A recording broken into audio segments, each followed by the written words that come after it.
Sim, eu sou o professor Bairros e no tutorial de hoje nós vamos ver autotransformador. Por que usar?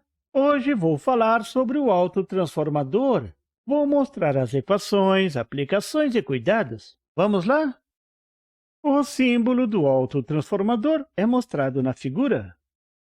Aqui no Sul, a gente conhece por transformador de geladeira, já que é muito usado para ligar uma geladeira de 110 volts em uma rede de 220 volts ou vice-versa. A principal característica do autotransformador é que ele possui um enrolamento comum ao primário e ao secundário. O enrolamento NC, esse C é de comum. Esse NC significa número de espiras do enrolamento comum. O enrolamento NSE é o enrolamento em série com enrolamento comum. Esse NSE significa número de espiras do enrolamento em série. Os tipos básicos de autotransformadores são o autotransformador elevador de tensão e o rebaixador de tensão. Uma das características fundamentais do autotransformador é que ele não é isolador. Tem um fio comum entre o primário e o secundário. Por isso, os cuidados com a segurança deverão ser redobrados. Vou mostrar as equações e então vai ficar claro por que usar o autotransformador. Vou começar pelo autotransformador elevador de tensão. A primeira equação é aquela básica para todo transformador ideal. Aqui não vou considerar as perdas, por enquanto. A potência do primário é igual à potência no secundário. Vou chamar de potência aparente S do transformador. A unidade é volt-ampere, VA. Para transformadores pequenos, como os transformadores usados na eletrônica, essa aproximação funciona bem. Isso equivale a dizer que a tensão do primário vezes a corrente no primário é igual à tensão no secundário vezes a corrente no secundário.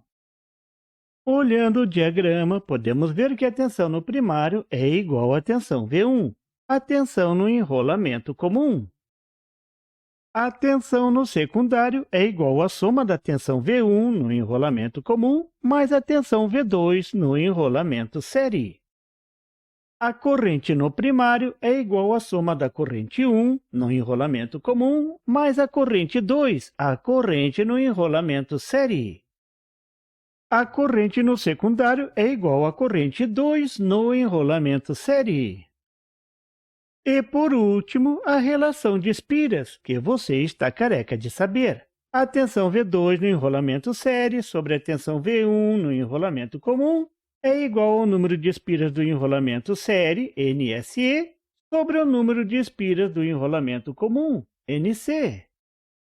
Para a corrente, a relação fica a corrente do enrolamento comum I1 sobre a corrente no enrolamento série I2 é igual ao número de espiras do enrolamento série sobre o número de espiras do enrolamento comum.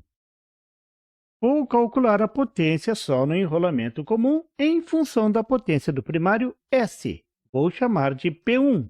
Alguns poderão pensar que a potência do enrolamento comum é a mesma potência da entrada. Afinal, a tensão V1 está em paralelo com a tensão do primário. Será? Vamos conferir. Para isso, vou usar a equação clássica da potência, produto da tensão pela corrente. Nesse caso, fica o produto de V1, a tensão no enrolamento comum, vezes a corrente I1, a corrente no enrolamento comum. Não tem segredo. Agora vou aplicar um pouco de matemática. Vou passar bem rapidinho, preste atenção. Vou isolar a corrente I1 na equação da corrente no primário. E então substituir na equação da potência P1. Veja como fica. Isole 2 na relação de espiras e aplico na equação de P1.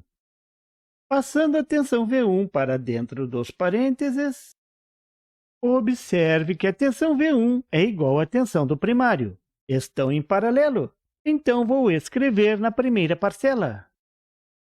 A tensão do primário vezes a corrente do primário é igual à potência do primário, que é igual à potência aparente S do transformador.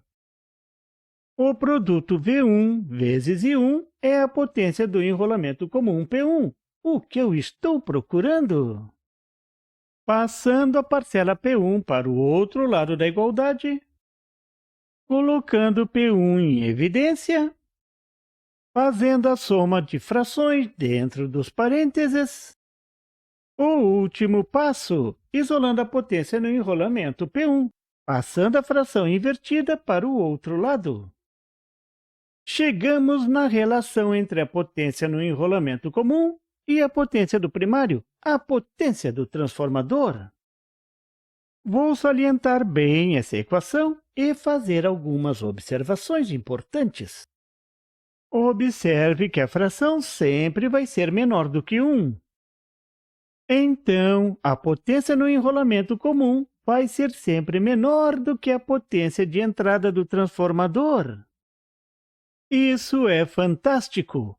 Os cabos do enrolamento comum poderão ser dimensionados para uma corrente menor do que se fosse usado um transformador isolador.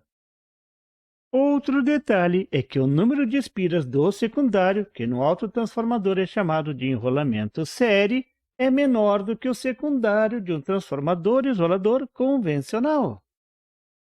A consequência disso tudo é que o autotransformador é bem menor e mais barato do que o transformador isolador com as mesmas características de potência e tensão.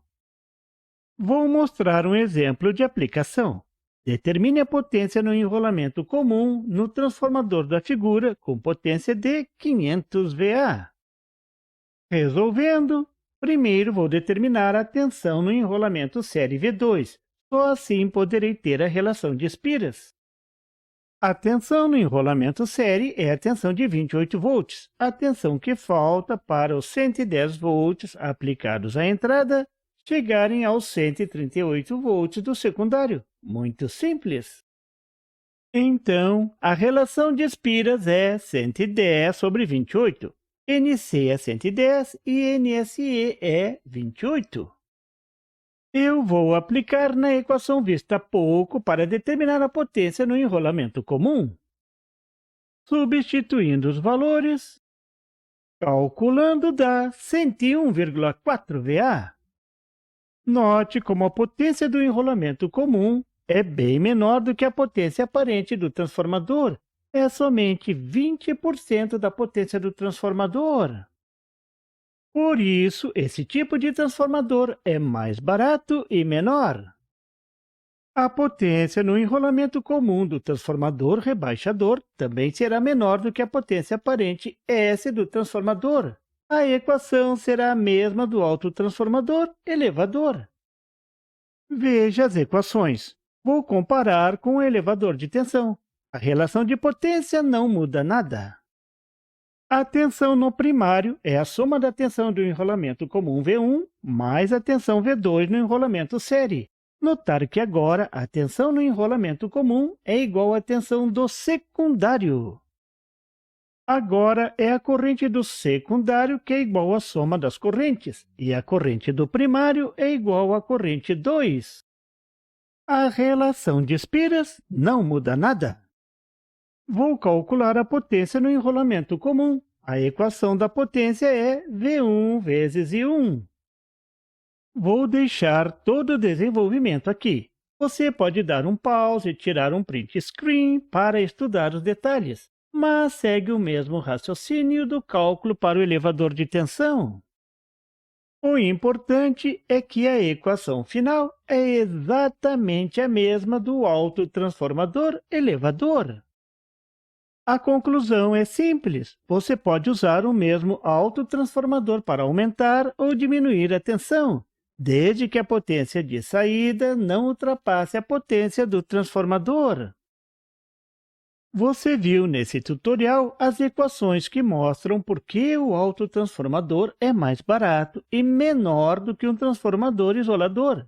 Mas você deve ter cuidado especial com a segurança do equipamento.